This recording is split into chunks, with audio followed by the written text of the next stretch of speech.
ప్రభు అయినటువంటి యేసుక్రీస్తు వారి శుభనామములో మీ అందరికీ కూడా శుభములు వందనాలు తెలియజేస్తూ ఉన్నాను.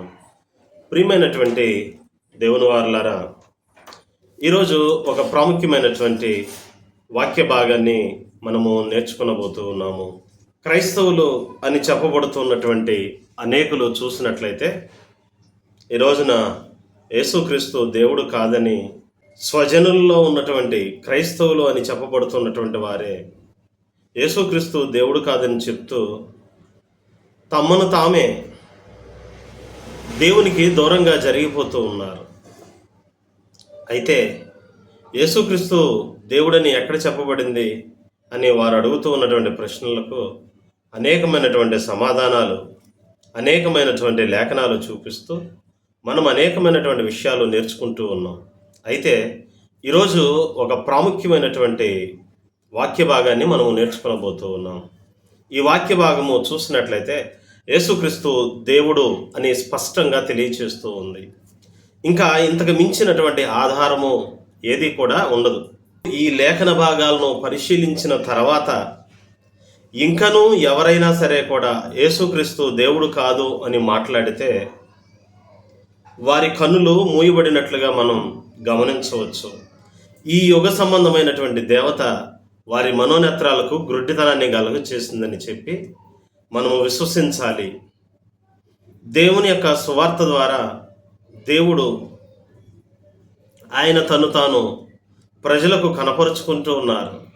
కానీ దేవుని యొక్క సువార్త ప్రకాశము, దేవుని యొక్క మహిమ ప్రకాశము వారికి కనిపించడం లేదు అంటే వారి యొక్క నేత్రాలు నిజముగా ఈ యుగ సంబంధమైనటువంటి దేవత చేత గురుడితనము కలగచేయబడి వారు మన మధ్య ప్రత్యక్షమై మనతో నివసించినటువంటి ఇమ్మానుయేలు దేవుడును వారు తెలుసుకొనలేకపోతున్నారనే విషయాన్ని గమనించాలి. నా ప్రియమైనటువంటి దేవుని వారలారా, ఈరోజు మనము ఒక చక్కని లేఖన భాగాలను తెలుసుకోబోతూ ఉన్నాం.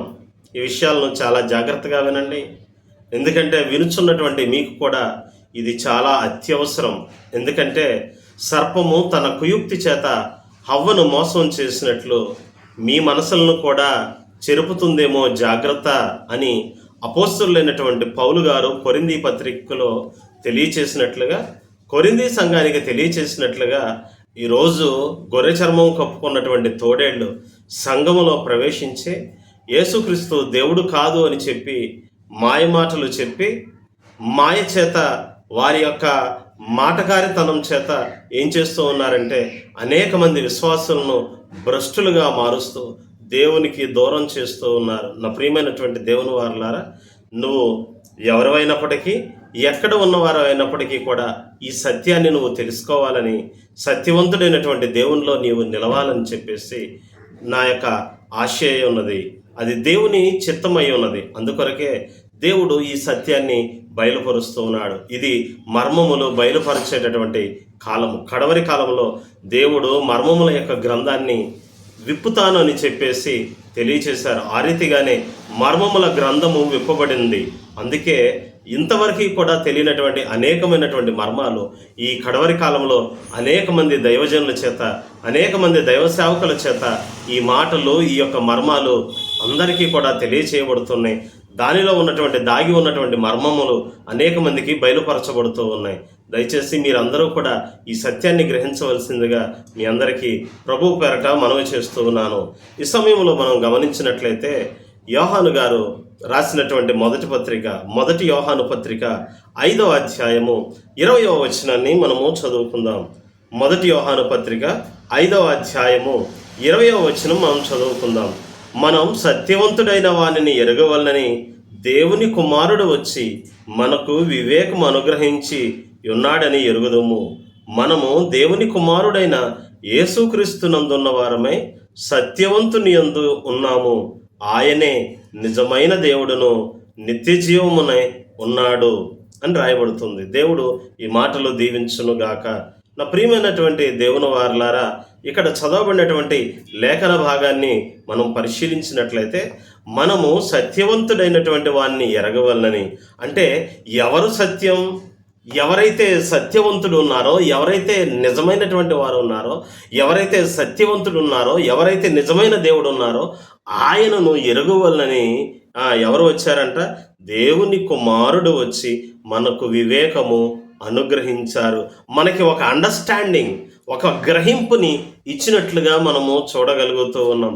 అయితే సత్యవంతుడు ఎవరు అని మనం గమనించినట్లయితే యేసు ప్రభు వారు చెప్తూ ఉన్నారు, నేనే మార్గము, నేనే సత్యము, నేనే జీవమునై ఉన్నాను అని. కాబట్టి యేసుక్రీస్తు అంటూ ఉన్నారు, నేను మార్గము, సత్యము, నేనే సత్యము, నేనే నిజము అని చెప్తూ ఉన్నారు. కానీ సత్యము నిజము ఆయనే అని చెప్పుకుంటూ ఉన్నారు. కానీ ఈ నిజాన్ని, ఈ సత్యాన్ని గ్రహించలేక అనేక మంది దేవునికి దూరం అవుతూ ఉన్నారు. అయితే సత్యవంతుడైనటువంటి వారిని ఎరగవలనని దేవుని కుమారుడు వచ్చి మనకి ఒక వివేకమును అనుగ్రహించి ఉన్నాడు. మనము దేవుని కుమారుడైన యేసుక్రీస్తునందున్న వారమై సత్యవంతుని యందు ఉన్నాము. మనము ఎవరిలో ఉన్నాము? యేసుక్రీస్తునందుండి సత్యవంతునిలో ఉన్నాము. మనము యేసుక్రీస్తులో ఎప్పుడైతే నిలిచి ఉంటామో అప్పుడు సత్యమైనటువంటి దేవునిలో మనము నిలిచి ఉన్నట్లుగా మనం అర్థం చేసుకోవాలి. అనగా నేనే మార్గము, నేనే సత్యము అని చెప్పినటువంటి యేసుక్రీస్తు అయితే ఉన్నారో ఆయనలో మనం నిలిచి ఉంటే ఏం జరుగుతుంది అంటే అప్పుడు మనము దేవుని, సత్యవంతుడైనటువంటి దేవునిలో మనము నిలిచి ఉన్నట్లుగా మనం గ్రహించాలి. అందుకే ఇక్కడ ఏమని రాయబడుతుందంటే ఆయనే నిజమైనటువంటి దేవుడు, నిత్య జీవమునై ఉన్నాడు అని రాయబడుతూ ఉంది. ప్రియమైనటువంటి దేవుని వారలారా గమనించండి, ఇక్కడ సత్యవంతుడు ఎవరు అని చెప్పి గమనించినట్లయితే యేసు ప్రభు వారు అంటూ ఉన్నారు, నేనే మార్గము, నేనే సత్యము, నేనే జీవము అయి ఉన్నాను అని తెలియచేస్తూ ఉన్నారు. కాబట్టి సత్యము ఎవరు అంటే యేసుక్రీస్తే సత్యము, యేసుక్రీస్తే నిజము. ఆయన దేవుని యొక్క మహిమా స్వరూపి, ఆత్మగా ఉన్నటువంటి దేవునికి ఆయన మహిమా స్వరూపి, మహిమ కలిగినటువంటి శరీరముతో ఉన్నటువంటి సత్యవంతుడు అనేటటువంటి విషయాన్ని మనం గ్రహించాలి. అయితే ఈ సత్యవంతుడైనటువంటి యేసుక్రీస్తు నిజమైనటువంటి దేవుడు, అలాగే నిత్య జీవమునై ఉన్నాడు అని రాయబడి ఉంది. అయితే ఇక్కడ ఈ లేఖన భాగాన్ని అనేక మంది అబద్ధ బోధకులు అపార్థము చేస్తూ, తప్పుడు వ్యాఖ్యానాలు చేస్తూ, ప్రజలకు వీటిని తప్పుగా వివరిస్తూ యేసుక్రీస్తు దేవుడు కాదు అని తెలియచేస్తూ, నిత్య జీవము కలిగినటువంటి వాడు యేసుక్రీస్తు కాదు అని తెలియచేస్తూ ఉన్నారు. ఆయన నిజమైన దేవుడు కాదు, ఆయన దేవుని కుమారుడే కానీ ఆయన దేవుడు కాదు అంటున్నారు. నా ప్రియమైనటువంటి దేవుని వారలారా, చాలా స్పష్టముగా ఈ యొక్క వాక్య భాగములో తెలియచేయబడుతుంది. 1 యోహాను 5వ అధ్యాయము అంతా కూడా దేని గురించి రాయబడిందంటే యేసుక్రీస్తు దేవుడు అని చెప్పడానికి రాయబడింది. ఎందుకనంటే 5వ అధ్యాయము 1 యోహాను పత్రిక 5వ అధ్యాయము 1వ వచనం నుంచి మనం గమనించినప్పుడు, యేసే క్రీస్తయి ఉన్నాడని నమ్ము ప్రతివాడును దేవుని మూలముగా పుట్టి ఉన్నాడు అని రాయబడుతుంది. యేసే క్రీస్తు అని నమ్మాలి. క్రీస్తు అనగా అభిషిక్తుడు. ఎవరు అభిషిక్తుడు అంటే దేవుడు మాత్రమే అభిషిక్తుడు. యేసే దేవుడని నమ్మే ప్రతివాడు దేవుని మూలముగా పుట్టినటువంటి వాడు అని ఇక్కడ చక్కగా దేవుని లేఖనము సెలవిస్తూ ఉంది. ఇంకా చూసినట్లయితే లోతైనటువంటి వాక్య భావము 6వ వచనం నుంచి ఇంకా కొన్ని వచనాలు తెలియచేయబడుతుంది.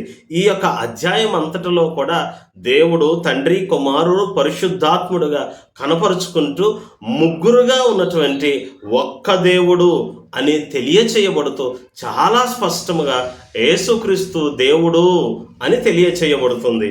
అందుకే ఇక్కడ చూసినట్లయితే యోహాను పత్రికలో యోహాను గారు ఏమని తెలియచేస్తూ ఉన్నారంటే, అపోస్తలుడైనటువంటి యోహాను ఏమని బోధిస్తూ ఉన్నారు అంటే, మనము సత్యవంతుడైన వారిని ఎరుగవలనని దేవుని కుమారుడు వచ్చి మనకు వివేచన అనుగ్రహించి ఉన్నాడని ఎరుగుదుము అని చెప్తూ ఉన్నారు. సత్యవంతుడు యేసుక్రీస్తు. ఎందుకని? నేనే సత్యము అని ఆయన చెప్పాడు.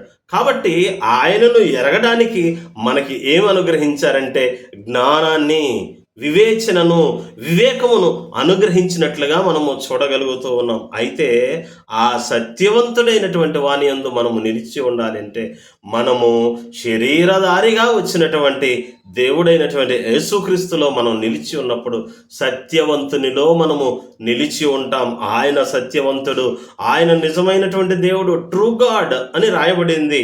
ఇంకా చూసినట్లయితే ఆయనే నిజమైనటువంటి దేవుడు, నిత్య జీవమునై ఉన్నాడు అని లేఖనము సెలవిస్తూ ఉంది. అయితే చాలామంది ఇక్కడ నిత్య జీవము అని తెలియచేయబడింది యేసుక్రీస్తు గురించి కాదు, అది దేవుని గురించి అని రాయబడుతుంది. అయితే ఇదే మొదటి యోహాను పత్రిక 1వ అధ్యాయము 2వ వచనాన్ని కూడా నేను మీకు చదివి వినిపిస్తాను, చాలా జాగ్రత్తగా వినండి. ఆ జీవము ప్రత్యక్షమాయను, తండ్రి యొద్ద ఉండి మాకు ప్రత్యక్షమైన ఆ నిత్య జీవమును మేము చూచి ఆ జీవమును గూర్చి సాక్ష్యమిచ్చుచు దానిని మీకు తెలియపరచుచున్నాము అని రాయబడింది. అంటే ఏంటి అంటే చూడండి, ఇక్కడ ఆ జీవము ప్రత్యక్షమాయను. ఏ జీవము ప్రత్యక్షమైంది? కొంతమంది అంటారు జీవానికి నిత్య జీవానికి తేడా తెలియదా, మీరు హాఫ్ నాలెడ్జా అని మాట్లాడుతూ ఉంటారు. కానీ ఇక్కడ చూడండి, గమనించండి, ఏ జీవము ప్రత్యక్షమైంది అంటే ఆ జీవము ప్రత్యక్షమాయను. ఎక్కడుంది ఈ జీవము అంటే తండ్రి యొద్ద ఉంది ఈ జీవము. తండ్రి యొద్ద ఉన్నటువంటి ఆ జీవము మాకు ప్రత్యక్షమైన ఆ నిత్య జీవమును. ఏ నిత్య జీవమును? Eternal life. Who is the eternal life అంటే ఆ జీవము ఎవరు, ఆ నిత్య జీవము ఎవరు అంటే యేసు ప్రభు వారు మాట్లాడుతూ ఉన్నారు, నేనే మార్గము, నేనే సత్యము, నేనే జీవమునై ఉన్నాను అని. కాబట్టి మార్గము ఆయనే, సత్యము ఆయనే, జీవము ఆయనే. కాబట్టి తండ్రి వద్ద ఉన్నటువంటి ఆ నిత్య జీవము ఇప్పుడు ఎవరికి ప్రత్యక్షమయ్యారు అంటే శిష్యులకు, అపోస్తలులకు ప్రత్యక్షమయ్యారు. అక్కడ రాయబడుతూ ఉంది, ఇంగ్లీష్లో ఇదే వచనాన్ని చదువుతాను, జాగ్రత్తగా వినండి. The life was made manifest and we have seen it and testify to it and proclaim to you the eternal life. నిత్య జీవము మాకు ప్రత్యక్షమయ్యింది. ఆ ప్రత్యక్షమైనటువంటి నిత్య జీవమును మా చేతులు తాకి చూచెను, మా కన్నులు దేన్ని చూచెనో ఆ నిత్య జీవమును గురించి మేము సాక్ష్యం ఇస్తూ ఉన్నాము అని యోహాను గారు మిగిలినటువంటి అపోస్తలులతో కలిసి సాక్ష్యాన్ని తెలియచేస్తూ ఉన్నారు. మొదటి యోహాను పత్రికలో 5వ అధ్యాయము 20వ వచనంలో ఏమని రాయబడి ఉంది? ఆయనే నిజమైనటువంటి దేవుడు, నిత్య జీవమునై ఉన్నాడు. అంటే దేవుడు సత్యవంతుడిగా ఉన్నాడు. రెండవదిగా చూసినట్లయితే నిత్య జీవము అయి ఉన్నాడు. ఇప్పుడు మొదటి యోహాను పత్రిక 1వ అధ్యాయము 2వ వచనాన్ని మనం చూసినప్పుడు ఇక్కడ ఏమని చెప్తూ ఉన్నారంటే, ఆ జీవము ప్రత్యక్షమాయను, తండ్రి యొద్ద ఉండి మాకు ప్రత్యక్షమైన ఆ నిత్య జీవమును మేము చూచి ఆ జీవమును గూర్చి సాక్ష్యమిచ్చుచు దానిని మీకు తెలియపరుస్తూ ఉన్నాము.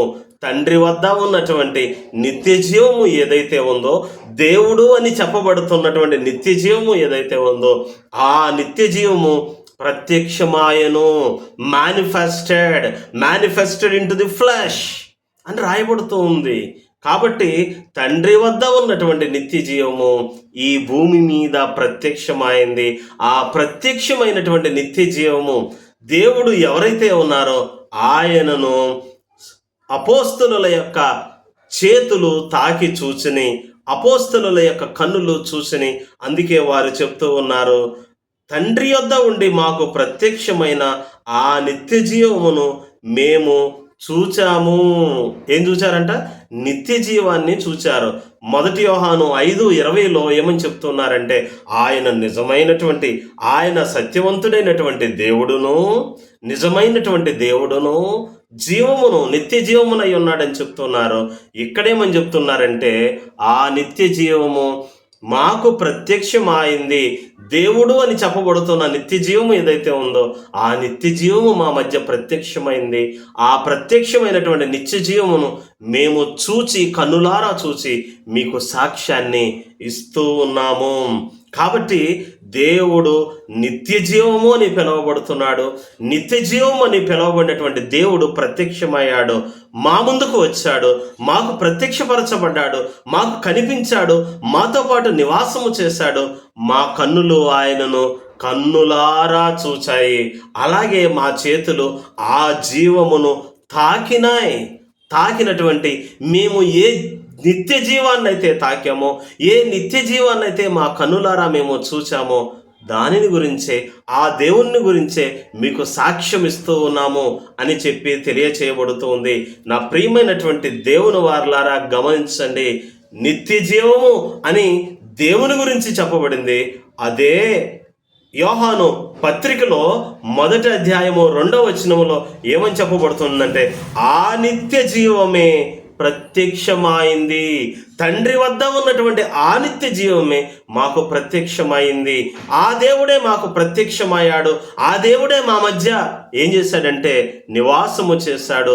ఇమ్మానుయేలుగా పిలువబడినటువంటి దేవుడు మనకు తోడుగా ఉండును అని చెప్పబడినటువంటి ఆ ఇమ్మానుయేలు దేవుడు మాకు ప్రత్యక్షమయ్యాడు.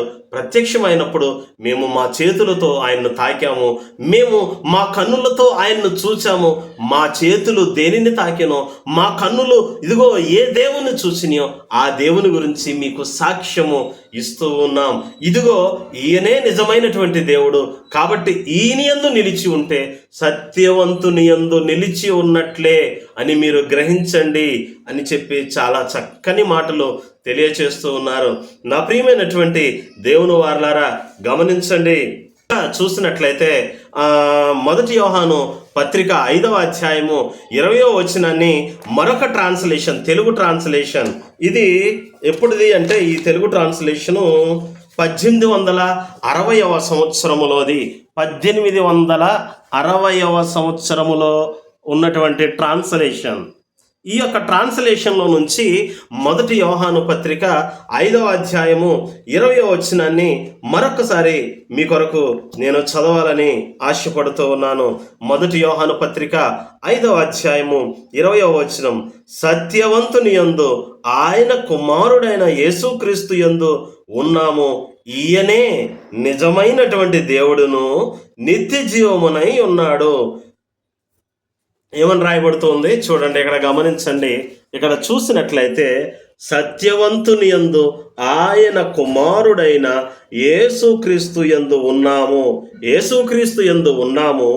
ఈయనే అంటే యేసుక్రీస్తు నిజమైన దేవుడును నిత్య జీవమునై ఉన్నాడు అని స్పష్టముగా లేఖనము సెలవిస్తుంది. యేసుక్రీస్తు దేవుడని చెప్పబడింది, అయినా దాన్ని తప్పుగా వ్యాఖ్యానము చేస్తూ, తప్పుగా వక్రీకరణ చేస్తూ, అసత్య బోధలు చేస్తూ సర్పము తన కుయుక్తి చేత హవ్వని మోసం చేసింది.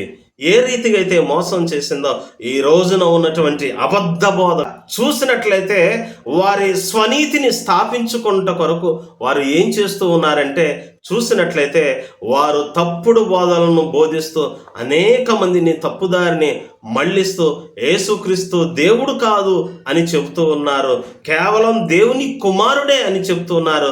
కానీ దేవుని కుమారుడు ఆయన తండ్రికి ఎలా కలిగాడు అంటే మాత్రం సమాధానం చెప్పరు. నా ప్రియమైనటువంటి దేవుని వారలారా, ఆత్మగా ఉన్నటువంటి దేవుడు ఆయన తండ్రి అని పిలువబడ్డారు.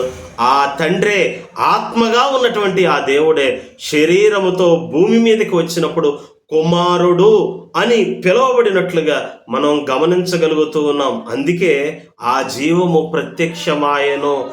ఇక్కడ చూసినట్లయితే జీవమనే ఉంది కదా, నిత్య జీవము లేదంటున్నారు.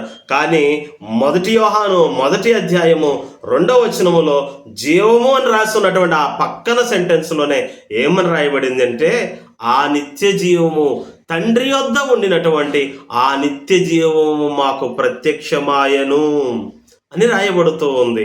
నా ప్రియమైనటువంటి దేవుని వారలారా, ఎటర్నల్ లైఫ్ అని రాయబడి ఉంది. నిత్య జీవమే భూమి మీద ప్రత్యక్షమాయను అని లేఖనము ఇంత స్పష్టంగా తెలియచేస్తూ ఉంటే, ఇదిగో ఈ 1 యోహాను 5:20 చూసినట్లయితే ఆ దేవుడు సత్యవంతుడు, ఆయనే నిజమైనటువంటి దేవుడు, ఆయనే నిత్య జీవమునై ఉన్నాడని లేఖనము సెలవిస్తూ ఉంటే, అక్కడ చెప్పబడినటువంటి నిత్య జీవమై ఉన్నటువంటి దేవుడు ఇదిగో నిత్య జీవము భూమి మీద ప్రత్యక్షమైందని ఇదిగో మరలా తెలియచేస్తూ ఉంటే, ఈ లేఖనాల సారాంశాన్ని అర్థం చేసుకోకుండా వారి సిద్ధాంతాలను బలపరుచుకునేటటువంటి విధంగా లేఖనాలను తప్పుగా వక్రీకరిస్తూ ప్రజలను తప్పుదారి పట్టిస్తూ ఉన్నారు. నా ప్రియమైనటువంటి దేవుని వారలారా గమనించండి, దేవుడు లోకమును ఎంతగానో ప్రేమించాడు, నిన్ను నన్ను ఎంతగానో ప్రేమించాడు. అందుకే పాపములో పడి ఉన్నటువంటి నిన్ను నన్ను రక్షించాలని ఆయనే శరీరమును ధరించుకొని ఈ భూమి మీదకి వచ్చాడు అనే విషయాన్ని మీరు గమనించండి. అందుకే యోహాను సువార్తలో కూడా యేసుప్రభు వారు తెలియచేస్తూ ఉన్నారు, నేనే ఆయనను అని మీరు గ్రహించకపోతే, నేనే ఆయనను అని మీరు గ్రహించకపోతే మీరు మీ పాపములోనే ఉండి చనిపోతారు అని చెప్పి దేవుడు తెలియచేస్తూ ఉన్నారు. ఎంత చక్కగా, ఎంత స్పష్టంగా తెలియచేస్తూ ఉంది. అయినప్పటికీ కూడా ప్రజలను మోసం చేయాలని ఆలోచన చేస్తూ ఉన్నారు. జాగ్రత్తగా ఉండండి, జాగ్రత్తగా గమనించండి. ఎవరైతే యేసుక్రీస్తు దేవుడు కాదు అని చెబుతూ ఉన్నారో వారందరికీ కూడా ఈ యొక్క సందేశము చేరేదాకా కూడా దీన్ని మీరు షేర్ చేయండి. నా ప్రియమైనటువంటి దేవుని వారలారా, ఎక్కడైతే 1 యోహాను 5:20 దేవుడు నిత్య జీవమై ఉన్నాడు అని రాయబడి ఉందో, నిత్య జీవమై ఉన్నటువంటి దేవుడు 1 యోహాను 1:2 ఆ నిత్య జీవము మాకు ప్రత్యక్షమాయను అని రాసి ఉంది. ఇదిగో ఆ నిత్య జీవమై ఉన్నటువంటి దేవుడు ఇదిగో భూమి మీద ప్రత్యక్షమయ్యాడు. ఆ ప్రత్యక్షమైనటువంటి నిత్య జీవాన్ని అపోస్తలులు చూచి వారు సాక్ష్యం ఇస్తూ ఉన్నారని వారందరికీ కూడా ఈ సందేశాన్ని చారవేయాలి, వారి కన్నులు తెరవబడాలి. నా ప్రియమైనటువంటి దేవుని వారలారా, ఇది కడవరి కాలము. ఈ కడవరి కాలంలో సత్యవంతుడైనటువంటి దేవుణ్ణి మనం ప్రకటించాలి. సత్యవంతుడైనటువంటి దేవుడు శరీరాన్ని ధరించుకొని, వాక్యము శరీరమును ధరించుకొని భూమి మీదకి వచ్చిందనేటటువంటి విషయాన్ని తెలియచేయాలి. ప్రియమైనటువంటి వారలారా, హెబ్రీ పత్రికలో పౌలు గారు కూడా చెప్తూ ఉన్నారు. ఏమని చెప్తూ ఉన్నారు చూసినట్లయితే అక్కడ రాయబడుతూ ఉంది. ఏమని రాయబడి ఉందంటే, నిరాక్షేపముగా, ఎక్కడ తిమోతి పత్రికలో రాయబడుతూ ఉంది, నిరాక్షేపముగా దైవభక్తిని గూర్చినటువంటి మర్మము గొప్పదై ఉన్నది. దేవుడు సశరీరుడుగా ప్రత్యక్షుడు ఆయను, God was manifested into the flesh అని అపోస్తలుడైనటువంటి పౌలు గారు చెప్తూ ఉన్నారు, అపోస్తలులు చెప్తున్నారు, యోహాను గారు చెప్తున్నారు, పేతురు గారు చెప్తున్నారు. ఇంతమంది అపోస్తలులు చూసినట్లయితే ఆ నిత్య జీవము ప్రత్యక్షమాయను అని రాసి ఉంటే ఇవి వారి కన్నులకు కనిపించడం లేదు. నా ప్రియమైనటువంటి వారలారా, గ్రుడ్డివాడు ఇంకొకరికి త్రోవను ఎలా చూపించగలడు? గ్రుడ్డివాడు ఇంకొక గ్రుడ్డివానికి త్రోవను ఎలా చూపించగలడు? నీ గ్రుడ్డి బోధకుల్ని నువ్వు అనుసరించవద్దు. వాక్యము మీద ఆధారపడు. వాక్యము ఏమి చెప్తుందో జాగ్రత్తగా గమనించు. వాక్యము ఏమని చెప్తూ ఉందంటే, యేసుక్రీస్తు నిజమైనటువంటి దేవుడును, సత్యవంతుడును, నిత్యజీవమునై ఉన్నాడు అని తెలియచేయబడుతుంది. అదే యోహానులో ఏమని తెలియజేయబడుతుందంటే, ఆ నిత్యజీవము మాకు ప్రత్యక్షమాయను అని తెలియచేయబడుతుంది. అందుకే ఆయన ఇమ్మానుయేలు అని పిలువబడ్డాడు. ఇమ్మానుయేలు అనగా దేవుడు మనకి తోడు. దేవుడు మనకు తోడుగా ఎప్పుడు వచ్చాడు? దేవుడు మన మధ్యన ఎప్పుడు నివాసం చేశాడు అంటే ఆయన శరీరధారిగా వచ్చినప్పుడు మనతో పాటు ఆయన నివాసం చేసినట్లుగా గమనించగలుగుతూ ఉన్నాం. దయచేసి సత్యాన్ని గమనించండి. ఈ సత్యాన్ని అందరికీ చేరవేయండి. ఇది బలమైనటువంటి రుజువు, బలమైనటువంటి సాక్ష్యము యేసుక్రీస్తు దేవుడు అని చెప్పడానికి. కాబట్టి నా ప్రియమైనటువంటి వారలారా, యేసుక్రీస్తు దేవుడు కాదు అని ఎవరైతే అంటారో వారందరికీ కూడా ఈ సందేశాన్ని వినిపించండి. ఈ వాక్యాలని చదివి మరి వినిపించవలసిందిగా మీ అందరికీ మనవి చేస్తూ ఈ మాటలు ముగిస్తూ ఉన్నాను. దేవుడు ఈ మాటలు దీవించి ఆశీర్వదించి మనందరి జీవితాల్లో ఫలింప చేయునుగాక. ఈ సత్యము అనేకులకు బయలుపరచబడి అనేక మందికి ఈ యుగ సంబంధమైనటువంటి దేవత వారి మనోనేత్రాలకు కలుగు చేసినటువంటి గ్రుడ్డితనము తెరవబడునుగాక, వారి గ్రుడ్డితనము తెరవబడునుగాక, వారి గ్రుడ్డితనము తొలగించబడి వారి మనోనేత్రములు వెలిగించబడి యేసుక్రీస్తు దేవుడనేటటువంటి సత్యాన్ని వారు గ్రహించుదురుగాక. Amen, amen, amen.